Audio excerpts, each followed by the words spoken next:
Hello friends, આજે આપણે revision જે કરવાનું છે એ છે આપણું 9મું ચેપ્ટર કિરણ પ્રકાશ શાસ્ત્ર. ખૂબ અગત્યનું ચેપ્ટર છે. હું એની અગત્યની માહિતી તમને ફટાફટ આપતો જઈશ. અમુક જગ્યાએ સૂત્રની તારવણી છે એ હું કરાવીશ, અમુક જગ્યાએ તમને કહીશ કે આ ટેક્સ્ટ બુકમાંથી તમે એક વખત જોઈ લેજો. બરાબર મિત્રો, બહુ સરસ મજાનું ચેપ્ટર છે, મજા આવશે. એટલે આખો વિડીયો છે એ ખાસ ધ્યાનથી જોજો. આપણે શરૂ કરીએ આપણું 9મું ચેપ્ટર કિરણ પ્રકાશ શાસ્ત્ર. ચલો, કિરણ પ્રકાશ શાસ્ત્રમાં સૌથી પહેલાં તમારે જે ઘટના બે સમજવાની છે, પરાવર્તન અને બીજું વક્રીભવન. એમાં આપણે સૌથી પહેલાં પરાવર્તન જોઈએ. ચલો, પરાવર્તન કોને કહેવાય? તો જ્યારે પ્રકાશનું કિરણ કોઈ સપાટી પર અથડાય, પ્રકાશનું કિરણ કોઈ સપાટી પર અથડાય ને પાછું ફરે તો એને પરાવર્તન કહેવાય. હવે પરાવર્તન કરતી બે સપાટીઓ છે. પરાવર્તન બે, સૌથી વધારે પરાવર્તન છે ચળકતી સપાટી છે એ પરાવર્તન કરે. એમાં ચળકતી સપાટીમાં બે અરીસા વડે આપણે પરાવર્તન સમજવાનું છે. એક સમતલ અરીસા વડે પરાવર્તન અને બીજું સમજવાનું છે ગોલીય અરીસા વડે પરાવર્તન.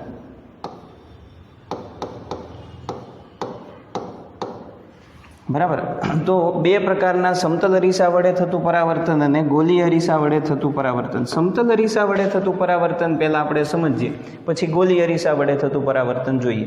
ચલો, સમતલ અરીસા વડે થતું પરાવર્તન. સમતલ અરીસા વડે થતું પરાવર્તન એટલે અહીંયા મેં એક સમતલ અરીસો મૂક્યો છે.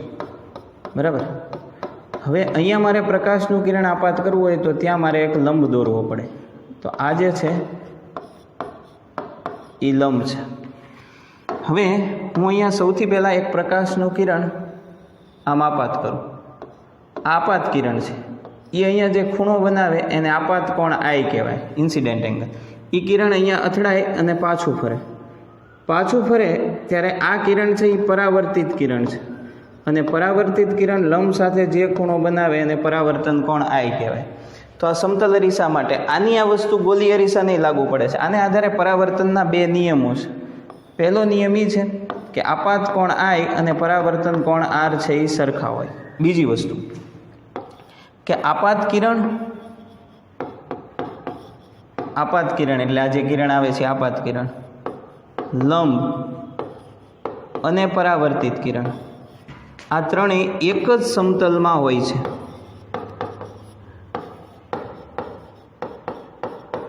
એક જ સમતલમાં હોય છે. ઓકે, તો આ છે પરાવર્તનના નિયમો અને સમતલ અરીસા માટે થોડાક મુદ્દા આપણે યાદ રાખશું. બરાબર. ઘણા બધા મુદ્દા છે સમતલ અરીસા માટે, વધારે આપણી ટેક્સ્ટ બુક આપ્યું નથી પણ અગત્યનું છે એટલે ગોલીય અરીસો ઘડીક આપણે બાકી રાખીએ છીએ, આ પછી જોવાનું છે. બરાબર. ચલો, સમતલ અરીસામાં આ પહેલો મુદ્દો જોયો. હવે સમતલ અરીસામાં બીજો મુદ્દો. સમતલ અરીસામાં બીજો મુદ્દો એ છે કે તમને આવી રીતે સમતલ અરીસો આપેલો હોય, બરાબર, આ સમતલ અરીસો છે. સમતલ અરીસાની સામે તમે વસ્તુ મૂકો છો. વસ્તુ જેટલા અંતરે મૂકો છો, યુ અંતરે, તો બીજી બાજુ પ્રતિબિંબ એટલા જ અંતરે મળે. બરાબર. એટલે એ જે અંતર છે ને પ્રતિબિંબ અંતર વી હોય. વસ્તુ અંતર યુ અને પ્રતિબિંબ અંતર વી છે એ આમાં સરખા હોય. બીજું, વસ્તુની જે ઊંચાઈ હોય એચ અને પ્રતિબિંબની જે ઊંચાઈ હોય એચ પ્રાઇમ, એ બે પણ સરખા હોય. એટલે સમતલ અરીસામાં મોટવણી છે ને એક હોય. તો આ પહેલો મુદ્દો, જેટલા અંતરે વસ્તુ, પહેલું. બીજું, હવે આપણે જોઈએ ત્રીજો મુદ્દો. ચલો, ત્રીજો મુદ્દો મારે તમને એ સમજાવવો છે કે સમતલ અરીસો આવી રીતે આપ્યો હોય, બરાબર. સમતલ અરીસો છે એ સ્થિર હોય.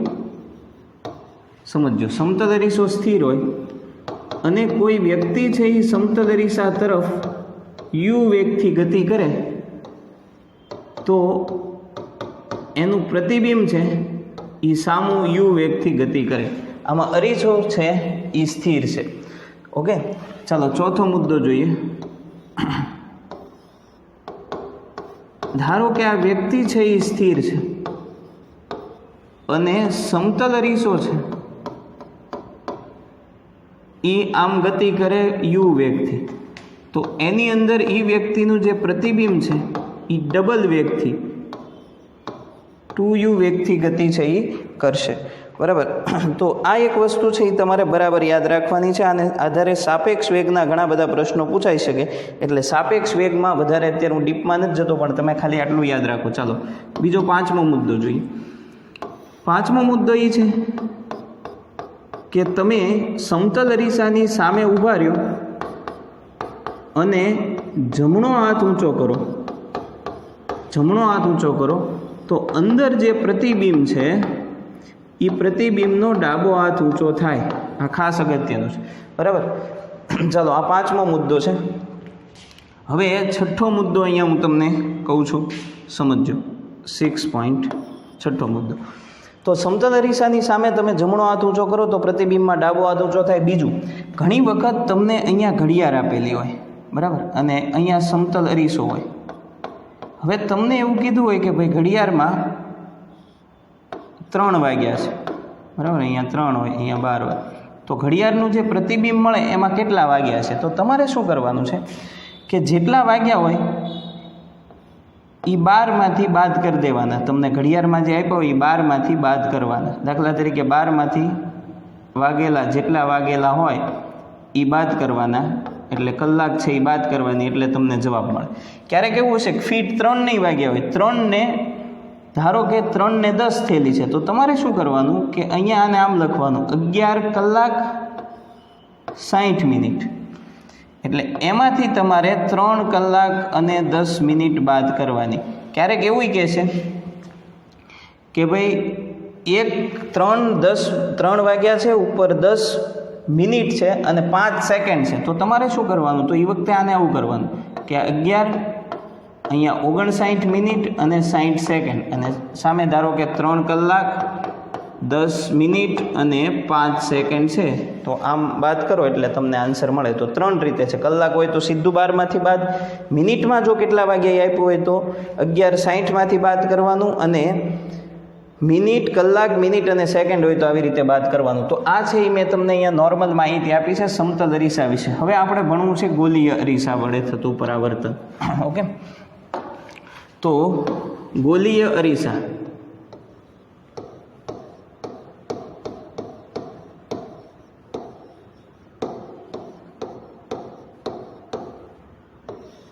ચલો, ગોલીય અરીસો.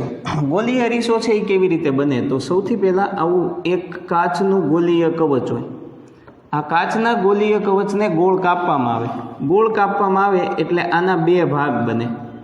સમજજો, આના 2 ભાગ પડે. એક ભાગ છે એ આવી રીતે હશે, આ ભાગ, અને એક ભાગ છે એ આવી રીતે હશે.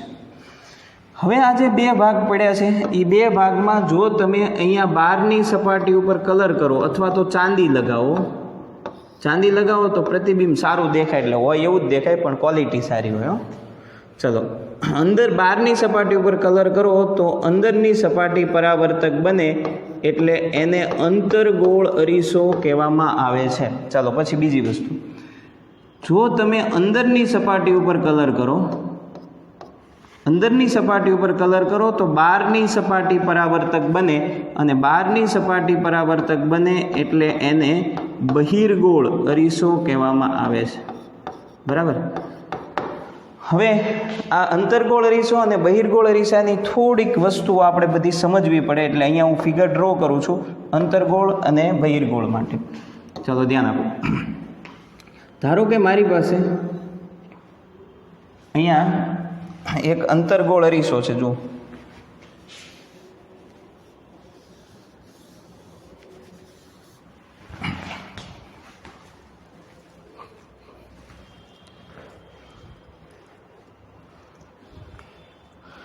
ચલો, સપોઝ મારી પાસે અહીંયા આ અંતર્ગોળ અરીસો છે. આ અંતર્ગોળ અરીસો છે, ઓકે. અને અહીંયા જે અરીસો છે એ બહિર્ગોળ અરીસો છે. તો મારી પાસે 2 અરીસા છે, અંતર્ગોળ અને બહિર્ગોળ. ધ્યાન આપજો દરેક. અંતર્ગોળ અને બહિર્ગોળ છે. અરીસાનું જે મધ્ય બિંદુ હોય એને ધ્રુવ પી કહેવાય. એટલે અહીંયા જે બિંદુ તમે બતાવો એ ધ્રુવ પી હોય, તો અહીંયા જે બિંદુ હોય એ પણ ધ્રુવ પી હોય. બીજું આ અરીસો છે ને આમ ગોળામાંથી બન્યો હોય, અરીસો આમ ગોળામાંથી બન્યો હોય, એ ગોળાનું કેન્દ્ર અહીંયા કંઈક આવે તો એને અરીસાનું વક્રતા કેન્દ્ર સી કહેવાય. આ છે એ આમ ગોળામાંથી બન્યો હોય એટલે એનું કેન્દ્ર આ સાઈડ કંઈક આવે, ગોળો આમ વિચારો તો એનું કેન્દ્ર આ સાઈડ આવે, તો બહિર્ગોળમાં ગોળીય વક્રતા કેન્દ્ર સી છે એ આ સાઈડ મળે. ચાલો, ધ્રુવ પી અને વક્રતા કેન્દ્ર સી માંથી પસાર થતી તમે કાલ્પનિક રેખા દોરો આમ, તો એ જે કાલ્પનિક રેખા છે એને મુખ્ય અક્ષ કહેવાય. સમજજો, તો આ જે મેં દોરી છે એ મુખ્ય અક્ષ છે, પણ આની મુખ્ય અક્ષ આની મુખ્ય અક્ષ છે. હવે ધ્યાન આપો કે હું મુખ્ય અક્ષને સમાંતર કિરણો આમાં આપાત કરું છું. ચાલો, હું જો મુખ્ય અક્ષને સમાંતર કિરણો આમાં આપાત કરું આવી રીતે, તો મુખ્ય અક્ષને સમાંતર આપાત થતું કિરણ પરાવર્તન પામી અને મુખ્ય કેન્દ્ર એફ માંથી પસાર થાય, એટલે અહીંયા એનું મુખ્ય કેન્દ્ર એફ હોય. અહીંયા હું આમ આપાત કરું તો એ અહીંયા અથડાય અને કિરણ આમ વયું જશે. આ કિરણ આમ જશે પણ એને તમે પાછળ તરફ લંબાવો તો એ આ બિંદુએ આવે, એટલે અહીંયા એનું મુખ્ય કેન્દ્ર એફ હોય. આ ખાસ અગત્યની વસ્તુ છે, બરાબર. પછી તમને ખબર હોય કે અહીંયા આ મુખ્ય કેન્દ્ર એફ સુધીનું અંતર જે છે એને કેન્દ્ર લંબાઈ સ્મોલ એફ કહેવાય, અને ધ્રુવ પી થી વક્રતા કેન્દ્ર સી સુધીનું જે અંતર છે એને વક્રતા ત્રિજ્યા આર કહેવાય. ઓકે, તો આટલી વસ્તુ તમારે યાદ રાખવાની છે. ચાલો, બીજી વસ્તુ કે અહીંયા તમે જે મૂક્યું હોય એ ઓબ્જેક્ટ હોય, એટલે આ જે છે એ વસ્તુ છે, વસ્તુ, અને આમાં અહીંયા તમે મૂક્યું હશે એ પણ વસ્તુ છે, બરાબર. હંમેશા પ્રકાશનું કિરણ વસ્તુમાંથી આવશે. હવે મારે તમને થોડીક સંજ્ઞા પ્રણાલી છે એ સમજાવવી છે, ખાસ ધ્યાન આપજો. સંજ્ઞા પ્રણાલી તમે બરાબર સમજી લેશો તો તમને તકલીફ નહીં પડે, એટલે હું અહીંયા સંજ્ઞા પ્રણાલીની વાત કરું છું.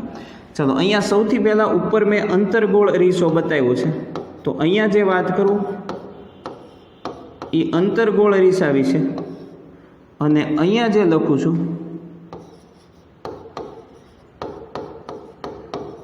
એ બહિર્ગોળ અરીસા વિશે. ઓકે, ચાલો જોતા જઈએ. કોષ્ટક ખાસ યાદ રાખી લેજો, એટલે દરેક વખતે મારે તમને આ કહેવાનું ન રહે, બરાબર. કારણ કે સંજ્ઞા પ્રણાલી છે ને ખૂબ અગત્યની છે દાખલા ગણવા માટે, એટલે હું અહીંયા પહેલાં સંજ્ઞા પ્રણાલીની થોડીક વાત કરું છું. હવે સૌથી પહેલાં આપણે આમાં જોઈએ વસ્તુ અંતર.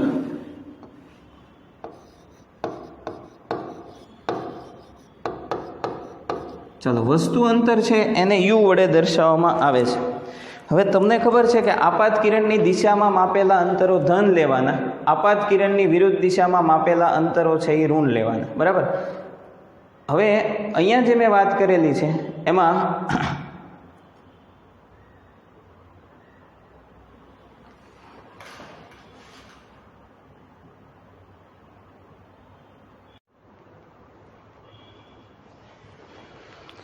હવે જુઓ, વસ્તુ અંતર વિશે આપણે વાત કરીએ તો વસ્તુ અંતર યુ, તો વસ્તુ અંતર યુ છે એ અંતરગોળમાં તમારે હંમેશા અંતર છે ને ધ્રુવ પીથી માપવાનું. તો પીથી માપવા તમારે આમ જવું પડે, આપાત કિરણ વિરુદ્ધ હોય, એટલે વસ્તુ અંતર અંતરગોળમાં ઋણ લેવાનું. ચલો, બહિર્ગોળમાં તો ધ્રુવ પીથી વસ્તુ સુધી માપવા માટે જાઓ એટલે તમારે આમ જવું પડે, આપાત કિરણ વિરુદ્ધ છે એટલે એ પણ આમાં પણ ઋણ જ આવશે. ચલો, વસ્તુ અંતરની વાત થઈ ગઈ. હવે આપણે જોઈએ કેન્દ્ર લંબાઈ. કેન્દ્ર લંબાઈ, ઓકે, કેન્દ્ર લંબાઈ સ્મોલ એફ. ચાલો, કેન્દ્ર લંબાઈ એટલે ધ્રુવ પી થી વક્રતા કેન્દ્ર સી સુધીનું અંતર, અહીંયા પી થી મુખ્ય કેન્દ્ર એફ સુધીનું અંતર, અહીંયા એ માપવા માટે પી થી એમ આમ જવું પડે, પી થી એફ. આપાત કિરણ એની વિરુદ્ધ છે એટલે એ ઋણ આવશે. ચાલો, આમાં પી થી એફ તમારે આમ જવું પડે, આપાત કિરણ એ જ દિશામાં છે એટલે આમાં છે ને એફ કેન્દ્ર લંબાઈ એફ છે એ ધન આવશે. ચાલો, કેન્દ્ર લંબાઈ આમાં ધન આવે. પછી આપણે જોઈએ વક્રતા કેન્દ્ર.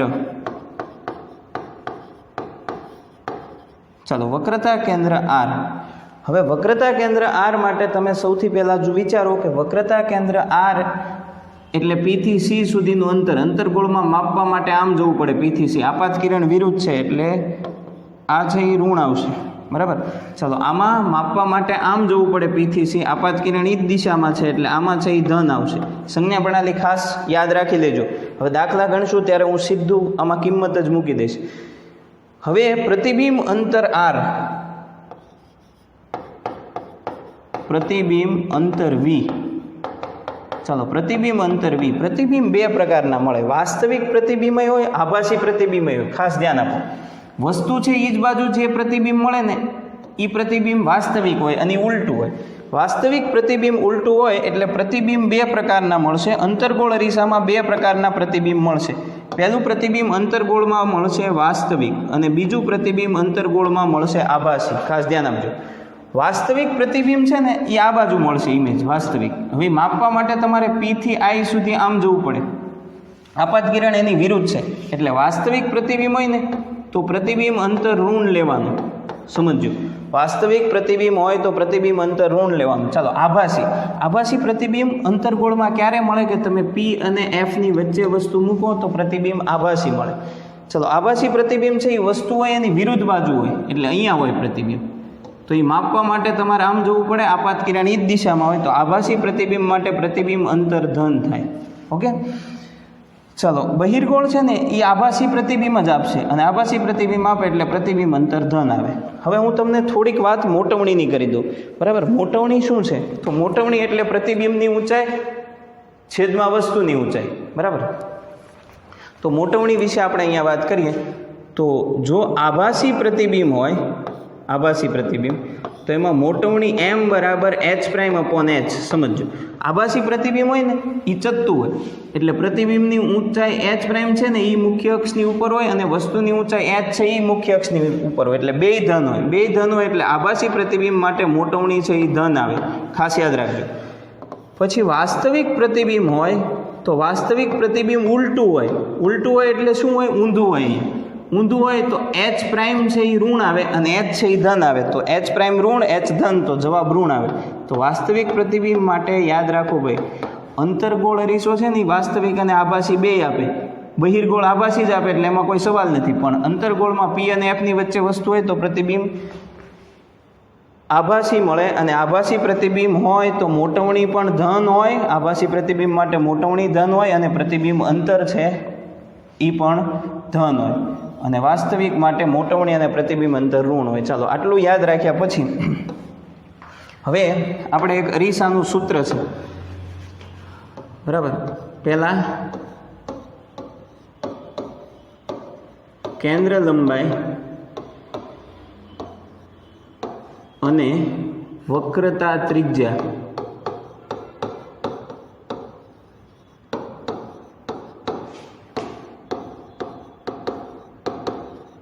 ચલો, કેન્દ્ર લંબાઈ અને વક્રતા ત્રિજ્યા વચ્ચે સંબંધ. હવે બહુ સિમ્પલ છે, મેં તમને સંજ્ઞા પ્રણાલી તો કહી દીધી.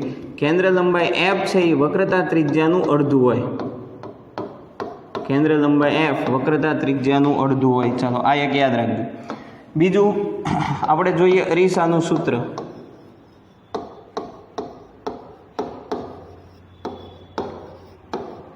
અરીસાના સૂત્રની તારવણી આપણે અહીંયા કેન્સલ થયેલી છે, એટલે અરીસાના સૂત્રની તારવણીની જરૂર નથી. ખાલી સૂત્ર યાદ રાખવાનું છે, 1/u plus 1/v equal to 1/f. Okay, u એટલે વસ્તુ અંતર, v એટલે પ્રતિબિંબ અંતર, અને f એટલે કેન્દ્ર લંબાઈ. ચાલો, આ છે એ અરીસાનું સૂત્ર છે. અરીસાનું સૂત્ર યાદ રાખ્યા પછી અરીસાની મોટવણીના થોડાક સૂત્રો છે એ આપણે યાદ રાખશું. અરીસાની મોટવણી, તો આ બધા સૂત્રો જરૂરી છે, એ યાદ રાખી લેવાના, એટલે આપણે MCQ છે એ તરત સોલ્વ કરી શકીએ. બરાબર,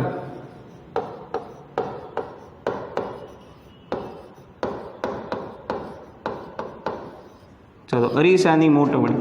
હવે અરીસાની મોટવણી m બરાબર h'/h, પ્રતિબિંબની ઊંચાઈ છેદમાં વસ્તુની ઊંચાઈ. બીજું મોટવણી m બરાબર -v/u.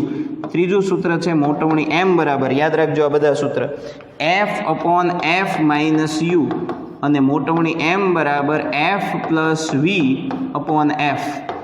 બરાબર, f - v/f. ચલો, આ મોટવણીના સૂત્રો છે. તો આ ત્રણ સૂત્ર અરીસા માટે ખૂબ અગત્યના છે. આ ત્રણેય તમારે યાદ રાખવાના. બીજું, આ ત્રણેયમાં કિંમત મૂકો ત્યારે સંજ્ઞા પ્રણાલીવાળું કોષ્ટક યાદ રાખી અને કિંમત મૂકવાની છે. બરાબર, તો અહીંયા અરીસા વિશેની આપણે પરાવર્તનમાં ગોલીય અરીસામાં બહિર્ગોળ, અંતર્ગોળ એ બધી વાત છે એ પૂરી કરી. બરાબર, હવે આપણે આગળ વધીએ વક્રીભવન ઉપર.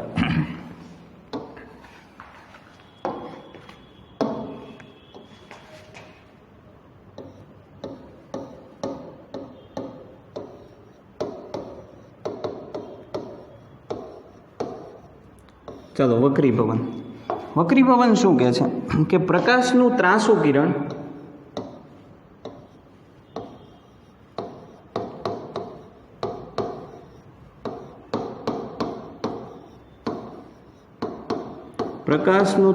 કિરણ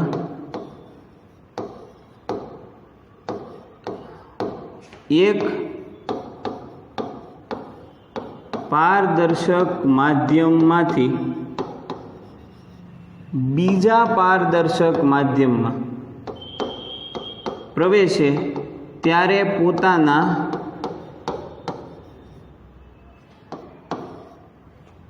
પોતાના મૂળ માર્ગથી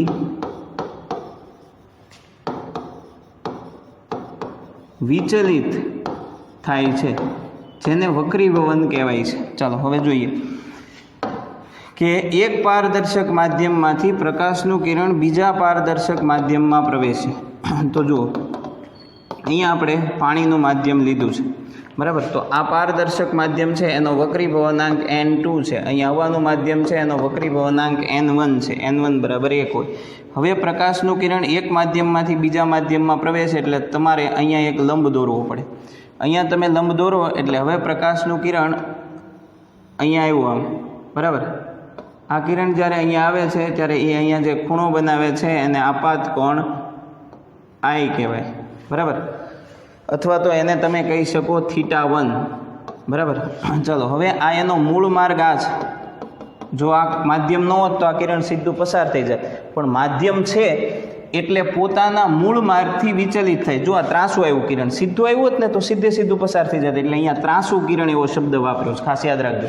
ચાલો, એક પારદર્શક માધ્યમમાંથી બીજા પારદર્શક માધ્યમમાં જાય ત્યારે પોતાના મૂળ માર્ગથી વિચલિત થાય છે. પોતાનો મૂળ માર્ગ આ છે, એનાથી વિચલિત થઈ અને કિરણ છે એ અહીંયા આવે છે આમ, બરાબર.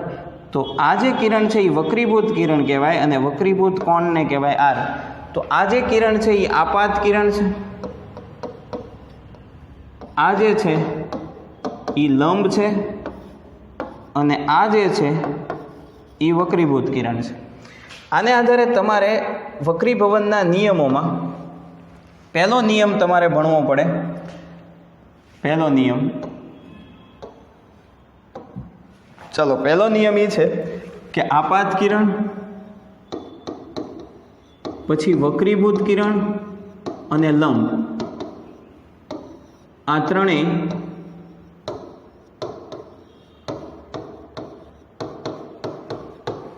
એક જ સમતલમાં હોય છે.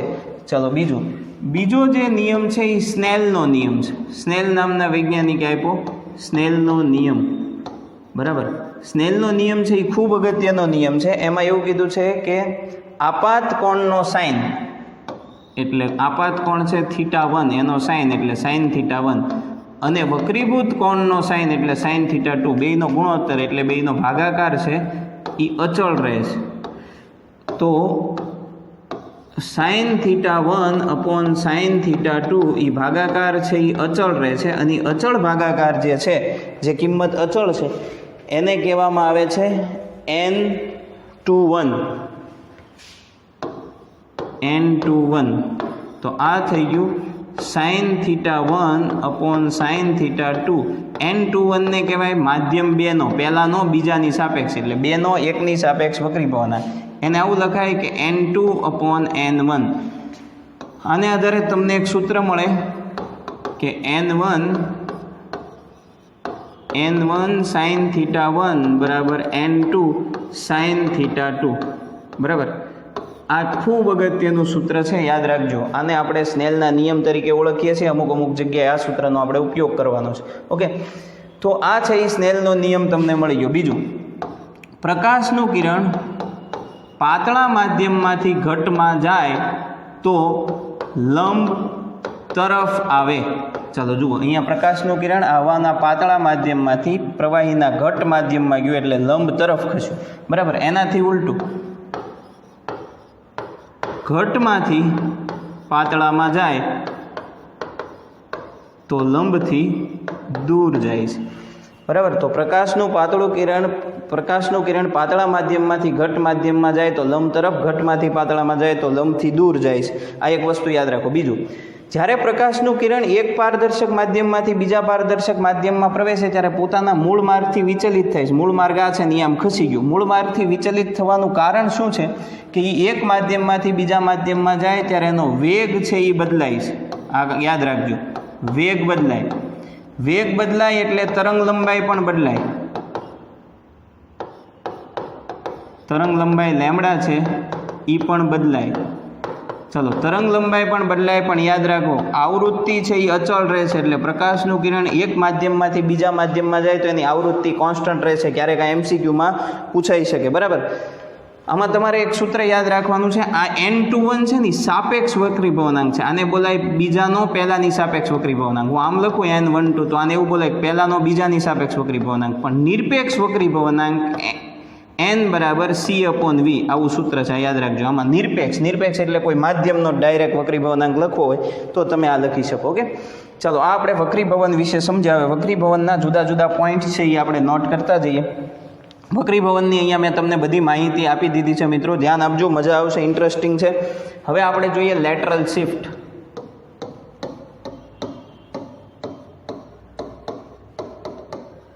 લેટરલ શિફ્ટ એટલે સ્થાનાંતર. હવે લેટરલ શિફ્ટ માટે આપણે અહીંયા પોઈન્ટ જોઈએ કે મારી પાસે અહીંયા આ એક માધ્યમ છે. બરાબર.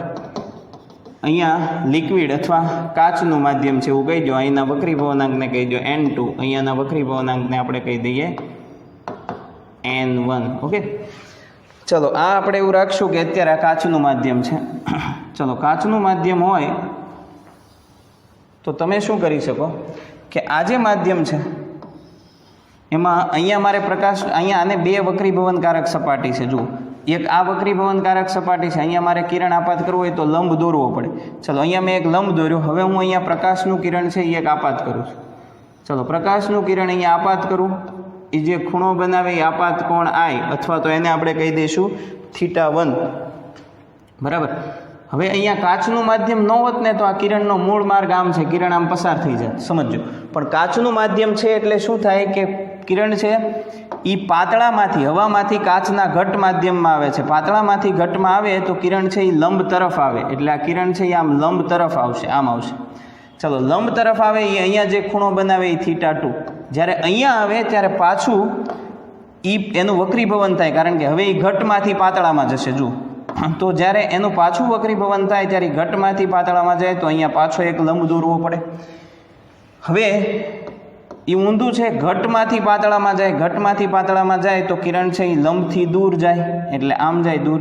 હવે છેલ્લે આ કિરણ જો કાચનો સ્લેબ હોત જ નહીં તો આ કિરણ અહીંયા આવે. આને આપણે કહી દઈએ X, અથવા તો એને આપણે P બિંદુ કહી દઈએ. ચાલો, કાચનો સ્લેબ ન હોત તો કિરણ અહીંયા આવે. કાચનો સ્લેબ છે એટલે કિરણ બે વખત વક્રીભવન થઈ અને અહીંયા આવ્યું તો કિરણનું અહીંયાથી અહીંયા સ્થાનાંતર થયું, એને લેટરલ શિફ્ટ X કહેવાય. તો આ લેટરલ શિફ્ટ X જે છે એનું સૂત્ર છે X બરાબર, લેટરલ શિફ્ટ X બરાબર T sin θ1 minus θ2 upon cos θ2. ચાલો, આ સૂત્ર છે. ઓકે, T છે એ શું છે તો T એટલે આ જે સ્લેબ છે એ સ્લેબની જાડાઈ છે. ઓકે, તો આપણે લેટરલ શિફ્ટ ભણ્યા. ચાલો, લેટરલ શિફ્ટ ભણ્યા પછી આભાસી ઊંચાઈ અને આભાસી ઊંડાઈ.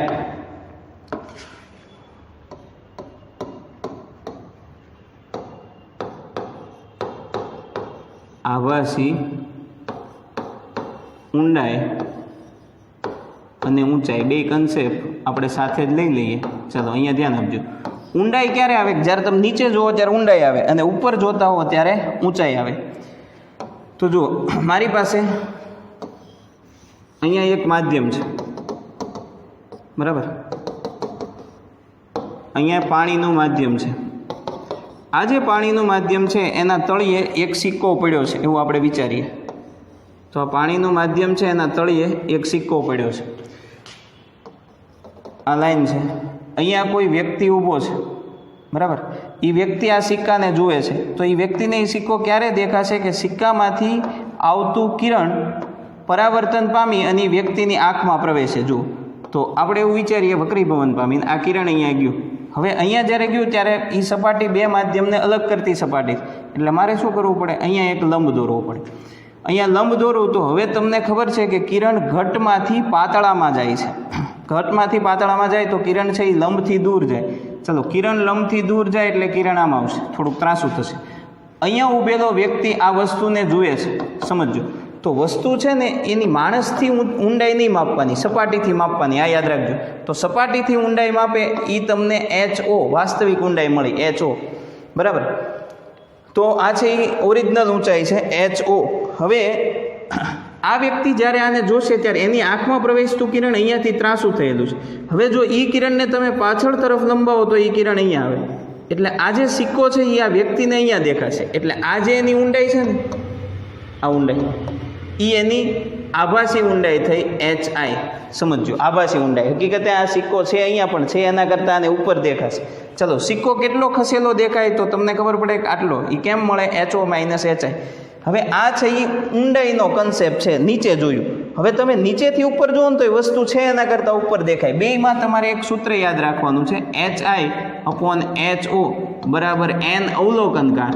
એટલે અવલોકનકાર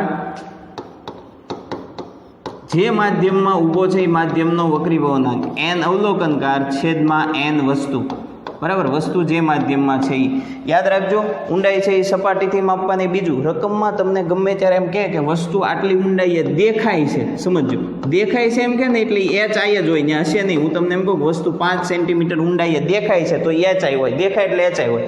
ચાલો, હું તમને એમ કહું કે વસ્તુ 10 સેન્ટીમીટર ઊંડાઈએ છે આવે ને તો એ HO હોય. એટલે આ યાદ રાખો, વાક્ય તમને રકમ આપી હોય, દેખાય છે શબ્દ આવે રકમમાં તો એ HI જ હશે, અને વસ્તુ છે એવું કે તો એ HO વાસ્તવિક ઊંડાઈ હશે. ઊંડાઈ અને ઊંચાઈમાં એવું જ થાય, ઉપર જુઓ તો વસ્તુ છે એના કરતાં ઉપર દેખાય, બરાબર.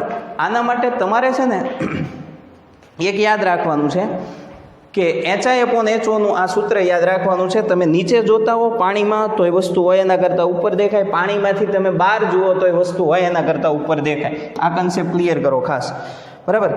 હવે કુદરતી ઘટનાઓ છે એમાં વક્રીભવન જોવા મળે છે. ચાલો, કુદરતી ઘટનાઓમાં વક્રીભવન જોવા મળે છે. એમાં સૂર્યોદય કે સૂર્યાસ્ત પછી સૂર્ય 2 મિનિટ સુધી દેખાય છે.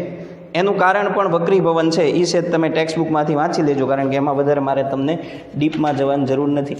ઓકે, ચલો, હવે આપણે વક્રીભવનને આધારે એક અગત્યની ઘટના ભણવાની છે, અને અગત્યની ઘટના છે પૂર્ણ આંતરિક પરાવર્તન, ટોટલ ઇન્ટરનલ રિફ્લેક્શન. ખાસ ધ્યાન આપજો મિત્રો, પૂર્ણ આંતરિક પરાવર્તન. હવે પૂર્ણ આંતરિક પરાવર્તન એટલે ટોટલ ઇન્ટરનલ રિફ્લેક્શન. તો એને કહેવાય total internal reflection, TIR, total internal reflection. ચલો, પૂર્ણ આંતરિક પરાવર્તન શું છે એની હું તમારી સમક્ષ થોડીક ચર્ચા કરું કે પૂર્ણ આંતરિક પરાવર્તન ક્યારે જોવા મળે. અને ખૂબ જ અગત્યની ફિનોમિનોન છે, ખૂબ અગત્યની ઘટના છે મિત્રો. ખાસ ધ્યાન આપજો, તમને અહીંયા જ ખબર પડી જશે.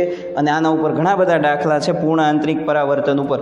તો યાદ રાખો મિત્રો, પૂર્ણ આંતરિક પરાવર્તન ત્યારે જ થાય કે જ્યારે પ્રકાશનું કિરણ છે એ ઘટમાંથી પાતળામાં જતું હોય.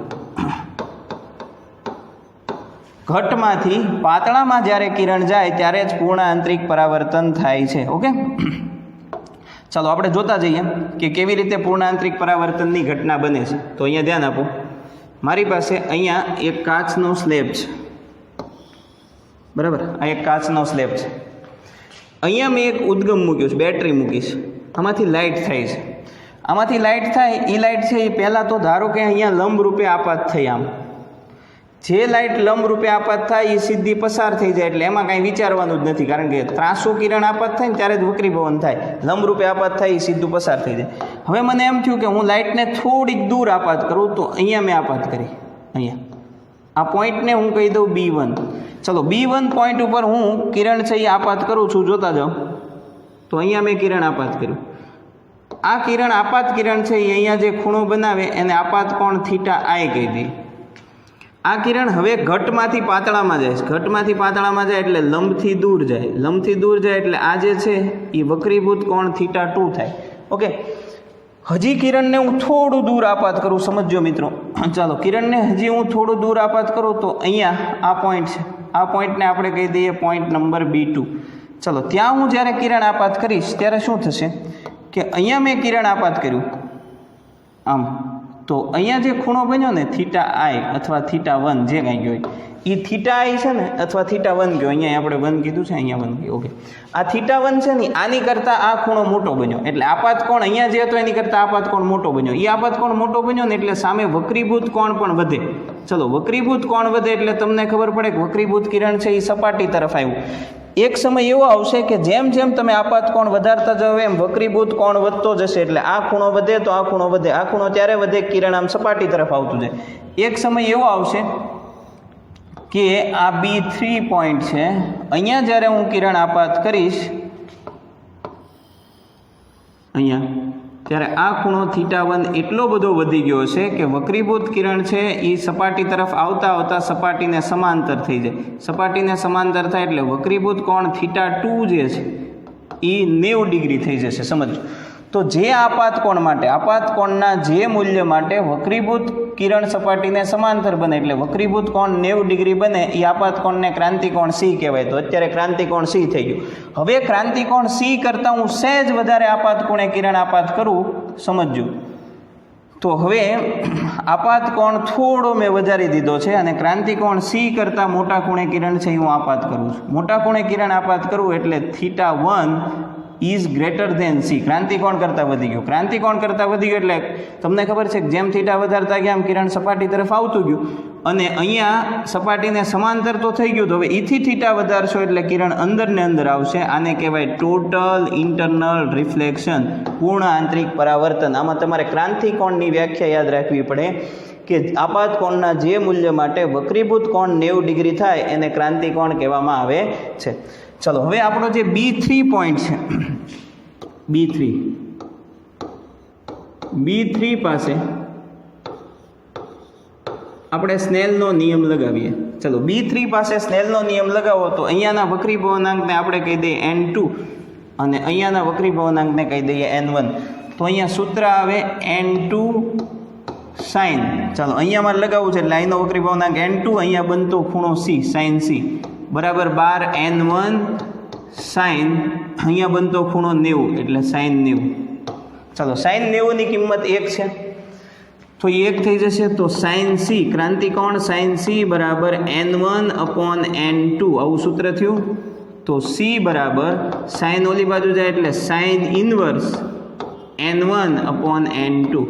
ચલો, તો યાદ રાખજો, કોઈ પણ માધ્યમનો ક્રાંતિકોણ તમને ક્યારે મળે કે sin ઇન્વર્સ N1 એટલે આ માધ્યમનો ક્રાંતિકોણ જોતો હોય તો આ માધ્યમનો વક્રીભવનાંક નહીં, અંશમાં કોનો વક્રીભવનાંક આવશે, આસપાસ કોણ છે એનો. અહીંયા હવા છે તો N1 upon N2 એટલે એનો પોતાનો વક્રીભવનાંક. હવે સમજો, મોટા ભાગે છે ને આસપાસ આપણે હવાનું માધ્યમ જ લઈએ છીએ એટલે N1 બરાબર 1 લઈએ. હવે મોટા ભાગે બોલું છું, ક્યારેક એવું થાય કે આ સ્લેબને પાણીમાં નાખી દે તો N1 1 નો આવે તો 1.33 આવે પાણીનો, પણ અહીંયા આપણે 1 મોટા ભાગે લઈશું. તો કોઈ પણ માધ્યમનો ક્રાંતિકોણ જોતો હોય તો sin ઇન્વર્સ 1/, એ માધ્યમ જે માધ્યમનો જોતો હોય એ માધ્યમનો વક્રીભવનાંક, પણ હવામાં હોય તો, ન હોય તો ઓલું સૂત્ર આવે. ચલો, આ ટોટલ ઇન્ટરનલ રિફ્લેક્શન ખૂબ અગત્યની વસ્તુ છે ભાઈ, બરાબર. પછી આ પૂર્ણ આંતરિક પરાવર્તનના જુદા જુદા ઉપયોગો આપ્યા છે. એમાં છે મરીચિકા અથવા મૃગજળ.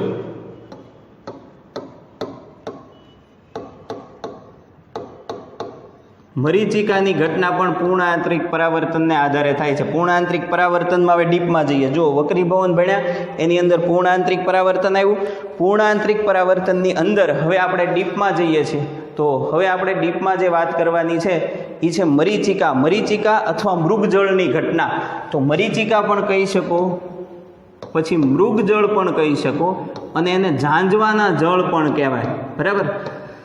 આપણું ભજન છે કે હંસલા ચાલો ને હવે મોતીડા નહીં મળે, તો એ મોતીડા છે, આ તો ઝાંઝવાના પાણી એટલે મૃગજળ, મરીચિકા છે. અને ઝાંઝવાના પાણી હોય ને સાચું ન હોય, એ પૂર્ણ આંતરિક પરાવર્તનને લીધે ત્યાં હોય એવું લાગે પણ હકીકતે આપણને એ દેખાય નહીં. હું તમને એ ઘટના સમજાવું છું. જુઓ, આ જમીન છે, ઉનાળામાં સૂર્યનો તડકો પડે એટલે જમીન છે એ ગરમ થાય. ચાલો, જમીન ગરમ થાય એટલે જમીનની નજીકની જે હવા છે ને એ પણ ગરમ થાય. જુઓ, તો અહીંયા જમીનની નજીક આટલા ભાગમાં જે હવા હશે ને આ ગરમ, એનાથી સહેજ ઉપર જશો એટલે બીજી હવાનું એક લેયર હશે, એ આની કરતાં ઠંડુ હશે. કોની કરતાં? આની કરતાં ઠંડુ. ચાલો ઈથી ઉપર જાઓ એટલે આની કરતાં પણ ઠંડુ. એટલે છે ને જેમ તમે ઉપર જતા જાઓ એમ માધ્યમ ઠંડુ પડતું જાય, નીચે આવો એમ માધ્યમ ગરમ થતું જાય. સમજો, હવે ઠંડુ માધ્યમ હોય ને એ ઘટ માધ્યમ હોય, તો ઠંડુ હોય એ ઘટ હોય, તો આ પણ ઘટ હશે. અને અહીંયા ગરમ છે એટલે આ પાતળું માધ્યમ હશે. એટલે મારે તમને એ કહેવું છે કે આ ઘટ છે ને એની કરતાં પાછું આ પાતળું. આ ઘટ ખરું, પણ આની કમ્પેરમાં આ પાતળું અને એની કમ્પેરમાં આ પાતળું. એટલે હવે અહીંયા કોઈ વૃક્ષ કે એવી કોઈ વસ્તુ હોય, બરાબર, અહીંયા વૃક્ષ છે, તો ધારો કે આ જે વૃક્ષ મેં અહીંયા દર્શાવ્યું છે, બરાબર, એ વૃક્ષની ટોચ ઉપરથી એક પ્રકાશનું કિરણ આવે. હવે વૃક્ષની ટોચ ઉપરથી એક પ્રકાશનું કિરણ આવે, એ સતત ઘટમાંથી ઉપર તમે જાઓ એમ હવા ઘટ અને ઠંડી બનતી જાય. હવે કિરણ છે એ અહીંયાથી ધારો કે આવે છે, સમજો, આમ કિરણ આવ્યું, અહીંયા કિરણ આવ્યું એટલે હવે તમને ખબર છે કે ઉપરના માધ્યમ કરતાં અહીંયા ઉપરના માધ્યમ, આ જે ઉપરનું માધ્યમ છે ને એની કરતાં નીચેનું માધ્યમ છે એ જુઓ, આ સૌથી વધુ ઘટ, ઉપર સૌથી વધુ ઘટ, નીચે આવો એમ ઘટ છે એ ઓછું થતું જાય, બરાબર. એથી નીચે આવો તો એથી ઓછું ઘટ. તો પ્રકાશનું કિરણ સતત ઘટમાંથી પાતળામાં આવે. ઘટમાંથી પાતળામાં આવે ને એટલે કિરણ છે એ સતત લંબથી દૂર જાય. તમે જુઓ તો અહીંયા આ લંબ દોર્યો છે, હવે આની કરતાં આ પાતળું છે એટલે પાતળામાં આવ્યું એટલે પાછું લંબથી દૂર જાય. પાછું બીજા માધ્યમમાં આવે તો પાછો તમારે ત્યાં લંબ દોરવો પડે, બરાબર. પાછું કિરણ વધુ ઘટથી ઓછા ઘટમાં એટલે ઘટમાંથી પાતળામાં, તો પાછું લંબથી દૂર જાય. પાછું લંબથી દૂર જાય એટલે કિરણ આમ આવે. આમ કિરણ છે એ સતત લંબથી દૂર જાય અને એક સમય એવો આવે કે કિરણ છે એ પૂર્ણ આંતરિક પરાવર્તન અનુભવે. જે માર્ગે આવ્યું એના એ માર્ગે પાછું જાય. તો અહીંયા કોઈ વ્યક્તિ જ્યારે જોતો હોય ત્યારે વ્યક્તિની આંખમાં એ કિરણ પૂર્ણ આંતરિક પરાવર્તન, જો અહીંયા ટોટલ ઇન્ટરનલ રિફ્લેક્શન થયું, પૂર્ણ આંતરિક પરાવર્તન થઈ અને વ્યક્તિની આંખમાં પ્રવેશ. પણ એ વ્યક્તિને આ કિરણ અહીંયાથી આવતું ન દેખાય, એ વ્યક્તિને કિરણ અહીંયાથી આવતું દેખાય. એટલે આ જે વૃક્ષ છે એનું એને અહીંયા પ્રતિબિંબ મળે. તો આ મૃગજળ અથવા મરીચિકાની ઘટના છે. ચલો પછી મૃગજળ અને મરીચિકાની ઘટના સમજ્યા પછી આપણે વાત કરીએ હીરાની, ડાયમંડની. તો હીરો ઝળહળતો દેખાય છે એ પણ પૂર્ણ આંતરિક પરાવર્તનને આધારે ઝળહળતો દેખાય છે મિત્રો. ચાલો, હીરો જે છે એનો વક્રીભવનાંક n બરાબર, હીરાનો વક્રીભવનાંક n બરાબર એ છે 2.42. હીરાનો વક્રીભવનાંક છે 2.42. આ એનો વક્રીભવનાંક છે. હવે તમને ખબર છે કે વક્રીભવનાંક ઉપરથી ક્રાંતિકોણ જોતો હોય તો ક્રાંતિકોણ C બરાબર sin ઇન્વર્સ 1/n, એ માધ્યમનો પોતાનો વક્રીભવનાંક. તો આ sin ઇન્વર્સ 1/n એટલે 2.42. ઓકે, તો C બરાબર sin ઇન્વર્સ, આ કિંમત મેળવશો એટલે તમને ક્રાંતિકોણ મળશે 24.41 ડિગ્રી. આનો મતલબ એમ થાય કે હીરાની અંદર જો કોઈ કિરણ 24.41 ડિગ્રી અંદર આપાત થયા પછી એ બીજી સપાટી ઉપર જ્યારે આપાત થાય ત્યારે 24.41 ડિગ્રી ખૂણો બનાવે તો એ પૂર્ણ આંતરિક પરાવર્તન થાય અને કિરણ એની અંદર ને અંદર રહે. પૂર્ણ આંતરિક પરાવર્તન, ટોટલ ઇન્ટરનલ રિફ્લેક્શન થાય, કિરણ અંદર ને અંદર રહે. આ ઘટનાને આધારે મિત્રો હીરો છે એ ઝળહળતો દેખાય. હવે તમને ખબર છે કે હીરાના જે કારીગરો હોય, રત્ન કલાકારો હોય, એ તમે શબ્દ સાંભળ્યો હશે કે પેલ પાડવા, પેલ પાડે છે. પેલ પાડે ત્યારે એને ખબર નથી, પણ હકીકતે એ લોકો શું કરે છે કે પેલ જ્યારે પાડવામાં આવે છે, પેલ પાડે છે ત્યારે એ જે હીરો છે, દાખલા તરીકે અહીંયા હું તમને એવું સમજાવું કે આ હીરો છે એવું આપણે વિચારીએ, એ હીરાને એવી રીતે કાપે છે કે કિરણ એક વખત એની અંદર આપાત થયા પછી કિરણ જ્યારે બીજી વખત આપાત થાય ને ત્યારે 24.41 ડિગ્રી કરતાં મોટા ખૂણે આપાત થાય એવું એ કામ કરે છે. જુઓ, દાખલા તરીકે હું તમને એવું કહું કે અહીંયા પ્રકાશનું કિરણ આ હીરાની અંદર આપાત થયું, પહેલાં આપાત થાય ને લંબરૂપે આપાત થાય એટલે એમાં કાંઈ કોઈ ઘટના ન બને. લંબરૂપે આપાત થાય એ સીધું પસાર થઈ જાય, એ સીધું પસાર થઈને સામેની સપાટી ઉપર આવે. સામેની સપાટી ઉપર આવે એટલે ત્યાં બે માધ્યમને અલગ કરતી સપાટી, બહાર જાય તો હવાનું માધ્યમ છે, અહીંયા હીરાનું માધ્યમ છે, તો અહીંયા તમારે એક લંબ દોરવો પડે. હવે તમે જે લંબ દોરો છો એની સાથે એ ખૂણો બનાવે. હવે આ લોકો હીરા જે ઘસે છે એ લોકો હીરાને એવી રીતે પેલ પાડ્યા હોય કે કિરણ અહીંયા જ્યારે આપાત થાય ત્યારે એની આ ખૂણો જે છે અહીંયા એંગલ એ theta is greater than 24.41 degree, ક્રાંતિકોણ કરતાં મોટો ખૂણો બને એવી રીતે હીરાને કાપ્યું હોય. હવે મિત્રો એ ક્રાંતિકોણ કરતાં મોટો ખૂણો બને તો કિરણ પૂર્ણ આંતરિક પરાવર્તન અનુભવે. કિરણ બહાર ન જાય આપણને ખબર છે, તો અહીંયા કિરણ છે એ પૂર્ણ આંતરિક પરાવર્તન અનુભવીને અંદર આવે જ્યારે બીજી સપાટી ઉપર આપાત થાય ત્યારે પણ ત્યાં એક લંબ જ હોય, કારણ કે આ પણ બે માધ્યમને અલગ કરતી સપાટી છે. અહીં હીરો છે, અહીંયા હવા છે. એને એવી જ રીતે કાપ્યું હોય તો અહીંયા ખૂણો છે ને પાછો 24.41 કરતાં મોટો જ બને, એટલે પાછું કિરણ છે એ પૂર્ણ આંતરિક પરાવર્તન અનુભવે.